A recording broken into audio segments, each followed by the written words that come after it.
प्रधानमंत्री नरेंद्र मोदी यूक्रेन से निकले और उसके बाद व्लादिमीर जेलेंस्की यानी कि राष्ट्रपति यूक्रेन का बयान आया है। अब उस पर बहस जारी है। बहस के क्या मायने हैं, मोदी क्यों ही यूक्रेन गए थे और कितना सफल रहे, इस पर बात करेंगे आज।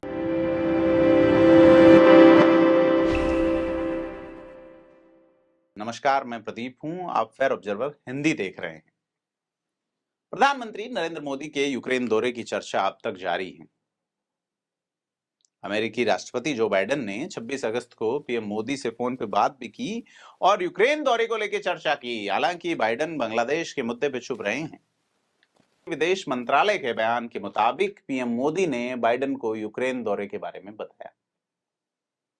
अब बड़ा सवाल यह है कि प्रधानमंत्री यूक्रेन गए, पहले प्रधानमंत्री भारत के जो यूक्रेन गए बीते 30 साल में। रशिया दौरे के वक्त जब वो पुतिन से गले मिले तो जेलेंस्की का ऑब्जेक्शन था।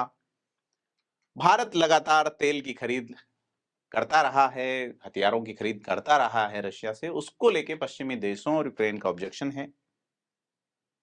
अब प्रधानमंत्री नरेंद्र मोदी बातचीत और कूटनीति के जरिए समाधान तलाशने की नीति को अपना बताते हैं और दोहराते हैं कि भारत की नीति है कि इस क्षेत्र में शांति और स्थिरता जल्द लौटे और इसके जल्द लौटने को लेके वो अपना पूरा समर्थन देते हैं।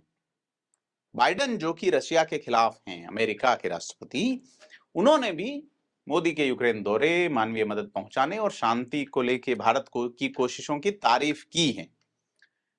लेकिन अब जबकि ये दौरा तब से चर्चा में है जब से ऐलान हुआ था कि प्रधानमंत्री नरेंद्र मोदी यूक्रेन जा रहे हैं, पहले प्रधानमंत्री भारत के जो 30 साल में जा रहे हैं। लेकिन टाइमिंग और मकसद पे सवाल उठे, अभी क्यों जा रहे हैं और क्यों ही जा रहे हैं। अब चूंकि गए, उन्होंने उसी तरीके से जेलेंस्की को भी गले लगाया जैसे कि पुतिन को लगाया था और भारत लौट ही रहे थे वो कि यूक्रेनी राष्ट्रपति व्लादिमीर जेलेंस्की ने प्रेस कॉन्फ्रेंस कर दी। और अब इस प्रेस कॉन्फ्रेंस से इस दौरे की चीजों पे जो सवाल खड़े हुए उन पे अपन बात कर रहे हैं कि यूक्रेन जब पीएम पहुंचे थे मोदी, तो उन्होंने जेलेंस्की को गले मिल के विश किया और कुछ पल ऐसे भी रहे जिसमें मोदी जेलेंस्की के कंधे पे हाथ रखे नजर आए। तो और यही जैसा मैं पहले जिक्र कर चुका कि 1 महीने पहले जब वो पुतिन से गले मिले थे तो जेलेंस्की ने आलोचना की थी। अब मोदी का जेलेंस्की से गले मिलना एक तरह का पॉलिटिकल या कूटनीतिक संतुलन बनाए रखने से भी देखा जा सकता है, क्योंकि विदेश मंत्री एस जयशंकर जो हैं, उन्होंने प्रेस वार्ता में जरूर कहा था कि गले मिलने वाले सवाल पे कि हम दुनिया के जिस हिस्से में रहते हैं वहां लोग मिलने पे एक दूसरे को गले लगाते हैं। ये आपके कल्चर का हिस्सा नहीं होगा, परंतु यह हमारी संस्कृति का हिस्सा है। और पीएम ने राष्ट्रपति जेलेंस्की को भी गले लगाया, ऐसा हमने देखा।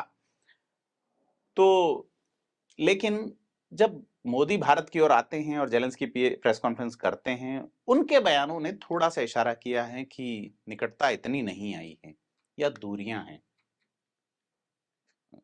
जिस तरह से 22 और 23 अगस्त को मोदी का दौरा था, 23 अगस्त को इंडियन मीडिया से बात करते हुए उन्होंने कई बातें कही हैं। जेलेंस्की ने कहा, मैंने पीएम मोदी से कहा कि हम भारत में वैश्विक शांति सम्मेलन रख सकते हैं, यह एक बड़ा देश है और सबसे बड़ी डेमोक्रेसी, लेकिन हम ऐसे देश में शांति सम्मेलन नहीं रख सकते जो पहले शांति सम्मेलन में जारी हुई साझा बयान में शामिल नहीं हुआ।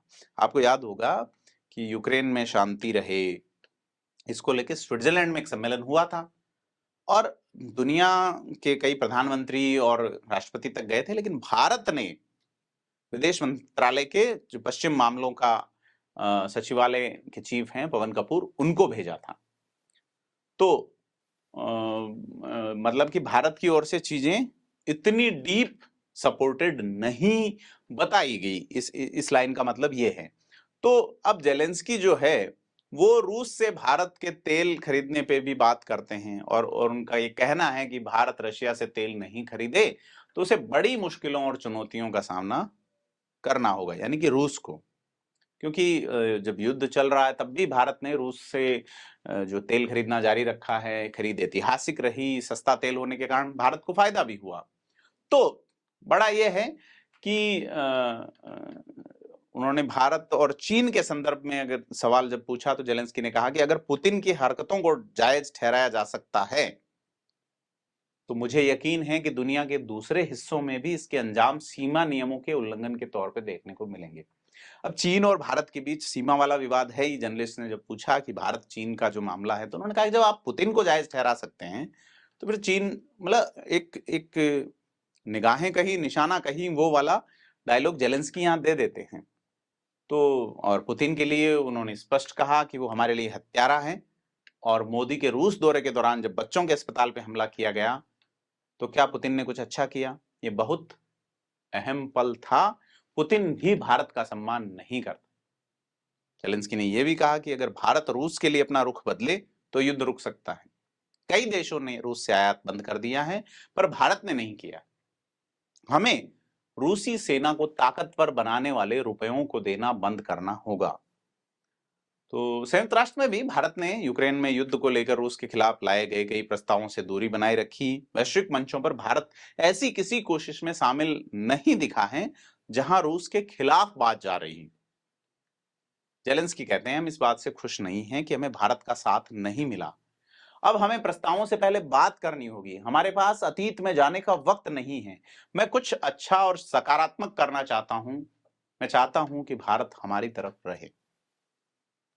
तो अब यूक्रेन के जो राष्ट्रपति व्लादिमीर जेलेंस्की हैं, उनके प्रतिक्रिया की आलोचना पहले भी होती रही है। वो पहले भी अमेरिका और ब्रिटेन को भी सैन्य मदद के मामले में देरी को लेकर आड़े हाथों ले चुके हैं। और जेलेंस्की से जब ब्रिटेन के रक्षा मंत्री और अमेरिका के सुरक्षा सलाहकार मिले थे तब उन्होंने कहा था यूक्रेन थोड़ी कृतज्ञता दिखाए। लेकिन नजर नहीं आती जेलेंस्की की कि प्रधानमंत्री मोदी जाते हैं वहां जहां बच्चों के अस्पताल पे या बच्चों की जो बच्चे जो मारे गए थे रशियन अटैक में, वहां श्रद्धांजलि प्रकट करते हैं, वहां जाते हैं। तो अब उसके तुरंत बाद प्रेस कॉन्फ्रेंस करना, तो ये कूटनीतिक प्रयासों को थोड़ा सा हिला देने वाली चीज नजर आती है।